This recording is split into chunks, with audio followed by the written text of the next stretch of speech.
Hey guys, in this video, I will show you how to add images to Roblox Studio. All right, let's begin. First, open Roblox Studio. Before adding images, you need to make sure your game is published. Next, create the object where the image will appear. Click on the Part tab at the top, and then select Block. A basic block will appear in the scene. You can move, resize, or rotate this part so it faces the direction you want. Now, go to the Explorer panel on the right side. In the Explorer panel, click the plus icon next to the part you created and select Decal. With the decal selected, look at the Properties panel and find the Color Map Content field.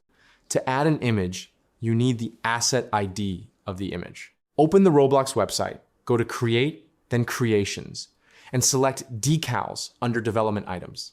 Click Upload Asset and upload the image you want to use. After uploading, refresh the page.